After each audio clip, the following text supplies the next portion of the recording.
pemilih menggunakan haknya lebih dari sekali. Bahwa pemohon mendalilkan adanya pemilih menggunakan haknya lebih dari satu kali yang terjadi di 2.413 TPS. Sumbernya dari Bawaslu. Bahwa data di atas masih sangat umum dan tidak jelas baik waktu maupun lokasi TPS yang spesifik ada permasalahan yang seperti disampaikan oleh pemohon. Bahwa dalil pemohon yang berkaitan dengan adanya pemilih menggunakan haknya lebih dari satu kali dan tidak menjelaskan dan menjabarkan daerah mana saja yang tidak terjadi pemilih menggunakan haknya lebih dari satu kali sehingga termohon tidak menanggapinya lebih lanjut dan juga tidak ada pengaruh atau signifikansinya terhadap perolehan hasil pemilu oleh karena tidak masuk kualifikasi perselisihan hasil pemilihan umum. Surat suara yang sudah tercoblos. Bahwa pemohon mendalilkan adanya surat suara yang tercoblos pada pasangan calon nomor 2 ada di Provinsi Jawa Barat. Faktanya KPPS telah memberikan surat suara pengganti dan menyatakan surat suara yang dianggap tercoblos sebagai surat suara yang rusak.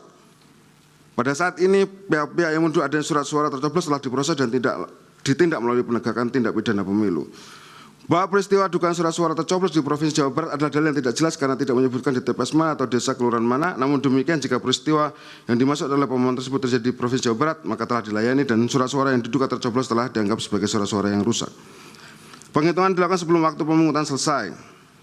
Pemohon menyatakan penghitungan dilakukan sebelum waktu pemungutan selesai merupakan dalil yang tidak jelas dan tidak berdasar menurut hukum karena pemohon tidak spesifik menyebutkan lokus dan tempus atas kejadian inkasu. Pemohon kemudian membangun narasi seolah-olah tindakan termohon yang melakukan penghitungan dilakukan sebelum waktu pemungutan selesai telah dikonfirmasi oleh Bawaslu.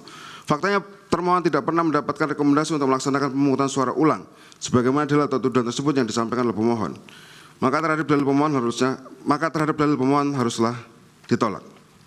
Kelompok penyelenggara pemungutan suara tidak memberikan hasil salinan. Bahwa dalil pemohon tentang adanya kelompok penyelenggara pemungutan suara tidak memberikan hasil salinan adalah tidak benar dan bahkan dalil tersebut cenderung mengada-ngada tanpa berdasarkan fakta yang terjadi di lapangan.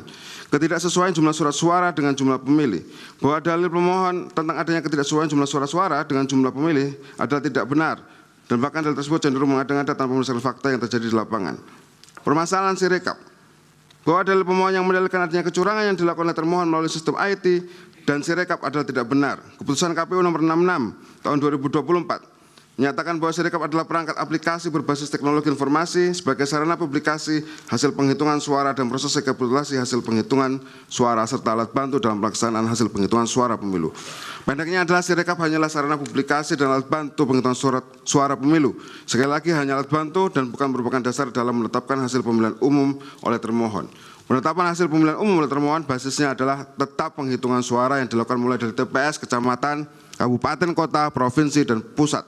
Yang semuanya prosesnya telah diatur dalam pasal 382 sampai dengan 409 Undang-Undang Pemilu. Bahwa selanjutnya termohon menolak segenap dalil, pernyataan, dan argumentasi pemohon yang terbuat dalam permohonan aku untuk selain dan selebihnya.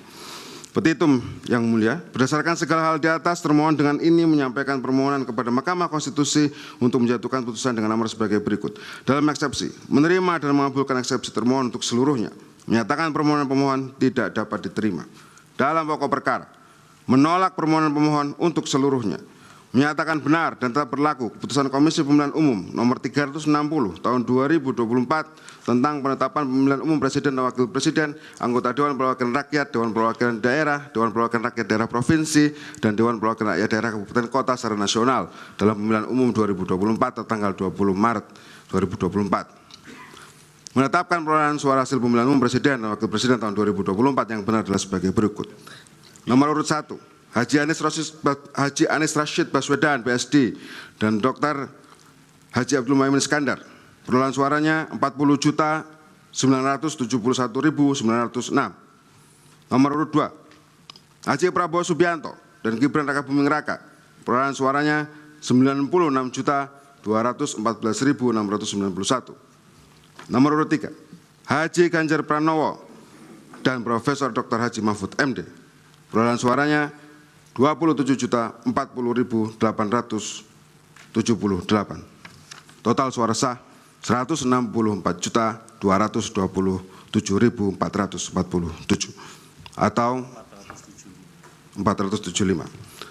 Atau apabila Mahkamah Konstitusi berpendapat lain, mohon putusan yang seadil-adilnya. Terima kasih Yang Mulia.